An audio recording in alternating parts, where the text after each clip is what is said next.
welcome back to my channel. I'm Shelly, and today I'm going to be talking about 3 nature books I finished recently and the way that they have been inspiring me. It's been really interesting because for Nonfiction November, which we are currently in, I have picked up at random a bunch of nature books, one after the other. And being with these naturalists, being with people who are very observant about nature, it really put my mind and my headspace in that nature-y place. And so I've noticed that I have been drawing more inspiration from nature. I have just been enjoying color and texture and the natural, the natural organic shapes that nature makes on its own, thus the word organic. I've also been noticing the way that nature is echoed throughout my home and throughout my life. So it's like there is the natural world, and then there are other artists who have taken inspiration from nature and created art based on nature. Those things by those artists are now in my home, and now I am enjoying nature-based inspiration in art, in clothing, in tea sets,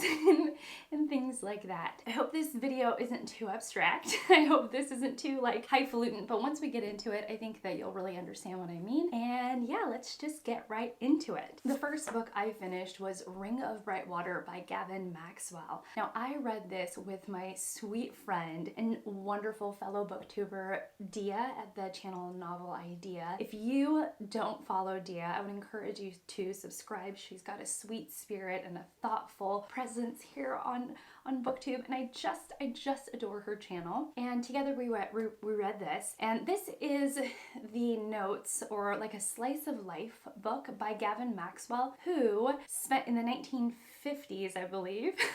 I'll correct myself on the screen if I'm wrong. He spends some time in a very, very remote place in the Western Highlands, and he decides for this book to give the place a different name than its actual name. He renames it, and I really think that was such a great move on his part. He names it Hemispherinna, and it gives the place almost a magical quality. And there he describes the animals. He's a naturalist, so he's got this way about looking at things. Deea was so brilliant because she was saying that if Gavin Maxwell was a fantasy writer, he would be a master at world building. And I was thinking, Gavin Maxwell is a nonfiction writer and he is a master at world building. There is something magical as he is describing his home, the land around his home, the water, the flora and fauna, and it is almost, it is gripping. It's gripping. It's amazing. I just loved it. Let me pause on setting for just a moment. So Hemispherinna made me think about how my own setting has its own kind of magic to it. We have woods that line the back of our house. It's like this brush that's very, very thick. And because of that brush, we get a lot of friends, mostly turtles, sometimes snakes. One snake I did find in our sunroom, and it about scared me half to death.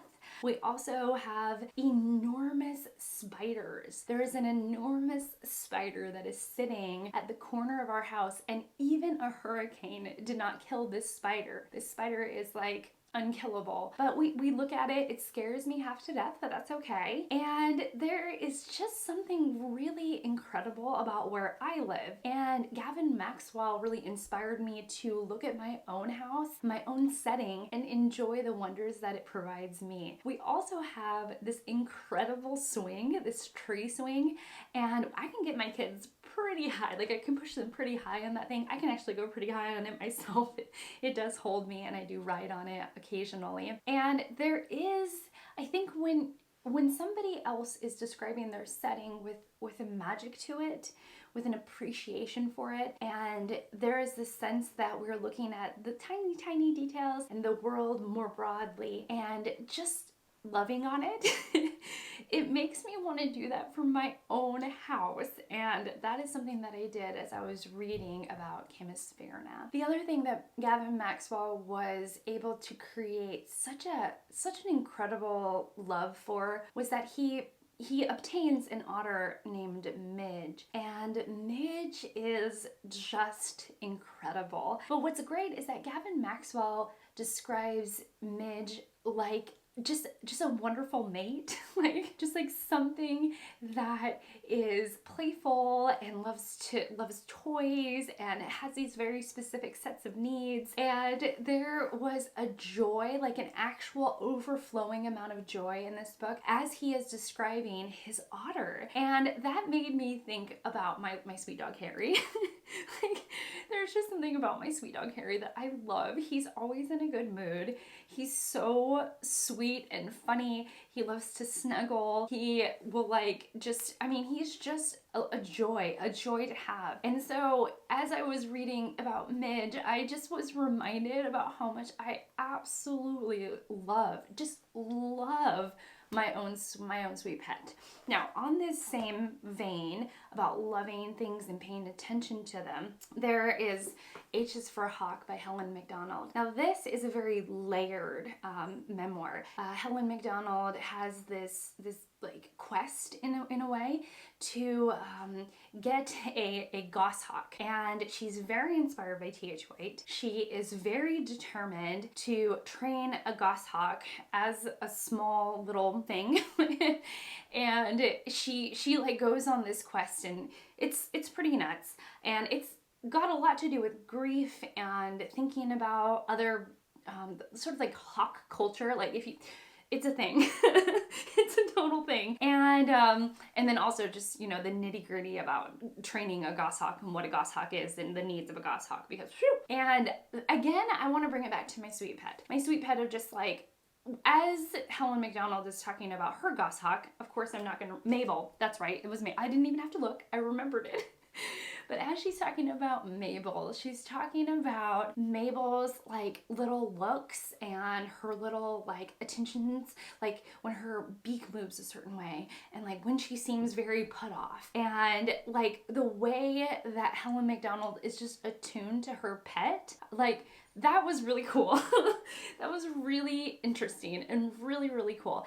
But ultimately what I loved about this is that it's like Helen Macdonald is so determined to get this goshawk and to train it. And then she is just as determined to be an excellent steward of this goshawk, of her goshawk Mabel. And it reminds me of just all of the things that I have, you know, and all of the things that I want to be a good steward of, and that like I want to take care of the things that are alive around me. And just that kind of feeling, because you get this sense that she's doing it not just for like braggadocious reasons or anything like that. She's doing it because she really, really wants to be a great owner for this creature that she is taking into her care. And I love that attitude and I love that mindset. So anyways, H is for Hawk, just a fantastic book. The final book that I finished that was so connected with nature was Mary Oliver's Felicity, which it's a poetry collection where she reflects quite a bit and observes quite a bit of nature. And what I loved about this was there was a poem in here about creating space in our hearts, or in her heart, to love and look at the trees with love and curiosity. She talks about little things like crickets. She observes creeks. She is just incredible, and being in her headspace, I realized that that's something that I want to take into my daily practice, you know, enjoying the things that are nature driven, in like noticing the tiniest little things. Actually, I did notice something recently, which was a frog that came in our house, and you know, we've set it free instead of, I think the mindset around here is to sort of like to kill them, but no, I'm like, I'll just go back outside, enjoy yourself. Don't quite have the same feeling about lizards and snakes, which also come in the house, but you know, the frog gets to live. But yeah, there was just something really great, like spending time with her and like taking from her, or being inspired from her to enjoy the things that are of nature. And I just love that she created a space in her heart for nature, and that it reminds me that that's something that I want to do as well, or like be in the continuous practice of doing, right? And then, as kind of like my final takeaway, I had this mindset of nature on the my brain. I kept on looking at things of nature, and I started thinking about how many other artists take inspiration from living things. So for example, I have drawings that are nature-y, like flowers. I created my own flowers as little art projects that I do on the side. I have a bunch of dresses that have these incredible prints that are vibrant and beautiful, that have flowers on them. There are these rich colors that come directly from nature that we now, or I now, put on my body as like a piece of art, which I just love. So there are like these rich greens, there are these vibrant oranges, and these like just beautiful and bright pinks. And then there's like other things like daisy, like I have a daisy dress, and I was like, I wonder if I gravitate towards floral print because I do love nature. And I hadn't quite put that together. I wonder if my tea sets are, if my tea sets have like floral print because I myself on some level really love being out in nature and appreciating those colors, those textures. And I wonder if one of the reasons why I have so many dresses that are in a floral print is because there is an appreciation for things that are organic and alive and growing. And I just started thinking about that. And so, it was kind of like, it started with the books, and I was spending time with people who thought very deeply about things that are alive, and of specifically things that are not human. So, the landscape, hawks, otters, creeks and crickets. And then as I was spending time with them, I was noticing that the way that is echoing through my own life is that I was looking at my own things with more appreciation, like my dresses, which I have many. And so it was really fun to look through my closet and appreciate all of the dresses that are floral print, to look through my house and just love on the art that has shapes and inspiration straight from nature. And it was just something that brought me a ton of joy.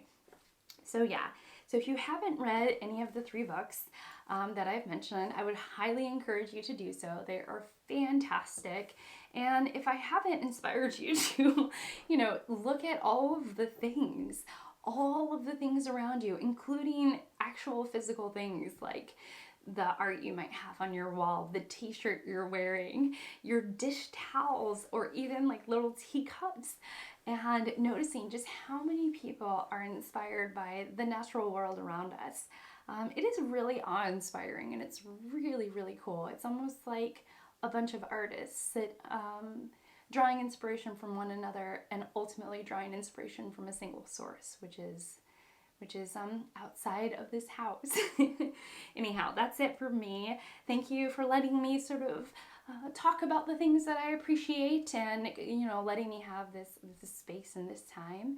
I really appreciate you hanging out with me, and that's it for me. So thank you so much for watching. Thank you so much for being here, and I will see you all in my next one. Bye guys.